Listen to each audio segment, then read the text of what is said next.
नमस्कार दोस्तों, मैं हूं डॉक्टर अरविंद नामदेव। मैं शिवालय हॉस्पिटल कोलार भोपाल में पेट एवं लिवर रोग विशेषज्ञ के रूप में कार्यरत हूं। आज का टॉपिक जो हम करने वाले हैं बड़ा इंटरेस्टिंग है, क्योंकि इट्स अ कोइंसिडेंस कि मैंने एक वीडियो किया कि क्या स्टूल का रंग काला हो सकता है, और उसके जस्ट बाद ही पेशेंट ने आके हमसे बात की और उन्होंने बोला कि मेरे स्टूल का रंग तो वाइट हो रहा है। तो कुछ लोगों ने पूछा भी कि कलर का क्या इंपॉर्टेंस हो सकता है, एंड डेफिनेटली स्टूल का कलर वाइट भी हो सकता है। तो जैसा कि मैं थोड़ा सा ये समझाता हूँ कि स्टूल जो है, जो मल है, उसका रंग होता क्यों है। देखिए, हम खाना कैसा भी खाएं, उसका रंग जो है वो इस पर डिपेंड करता है कि उसमें क्या क्या चीज़ें आके मिली। तो वेरिएबल हो सकता है, बट जनरली जो डोमिनेंट पिगमेंट होता है वो हमारे पित्त का होता है, बाइल का होता है। ये बाइल जो बनता है वो हमारे ब्लड के टूटने से, जो बिलिरुबिन है, जो हमारा ब्लड जो रिसर्कुलेट हो रहा होता है, एक तरफ हमारा ब्लड नया बन रहा होता है, दूसरी तरफ ब्लड की एक एज जो है लगभग 3 महीने की होती है, तो हमारा ब्लड टूट भी रहा होता है। ये टूटा हुआ ब्लड जो कचरा बनाता है उसको बिलिरुबिन कह सकते हैं, और इसकी सफाई हमारा लिवर करता है। और लिवर कैसे करता है कि ये बिलिरुबिन को बाइल में एक्सक्रीट कर देता है। अब ये पित्त जब गिरता है आंतों में तो कुछ काम भी करता है, लेकिन साथ में बिलिरुबिन को एक्सक्रीट कर देता है, और ये बिलिरुबिन बड़ी आंत में जाके कन्वर्ट स्टर्कोबिलिन में होकर हमारे स्टूल के रंग को येलो करता है।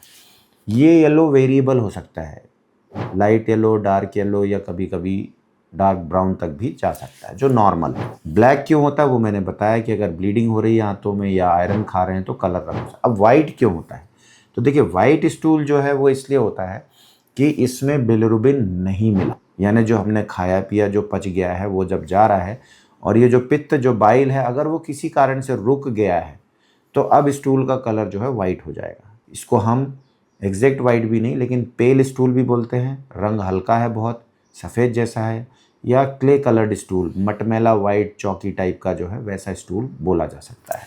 इसका क्या इंपॉर्टेंस है, तो देखिए, इंपॉर्टेंस है कि हमारा बाइल अब इसमें आके नहीं मिल रहा है, यानी कहीं ना कहीं कुछ रुकावट है।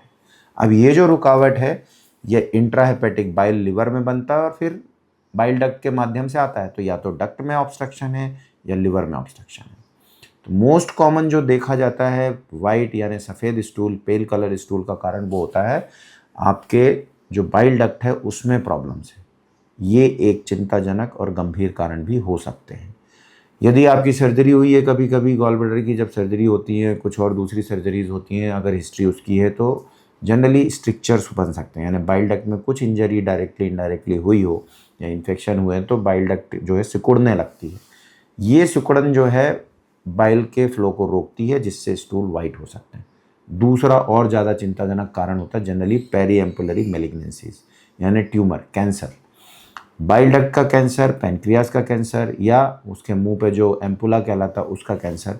अगर ये कैंसर ने ऑब्स्ट्रक्शन क्रिएट कर दिया है तो ऑब्स्ट्रक्टिव जॉन्डिस तो होगा ही होगा, पीलिया आने लगता है, बट उसके पहले कई बार खुजली, इचिंग, और उसके साथ में स्टूल का कलर पहले बदल जाता है।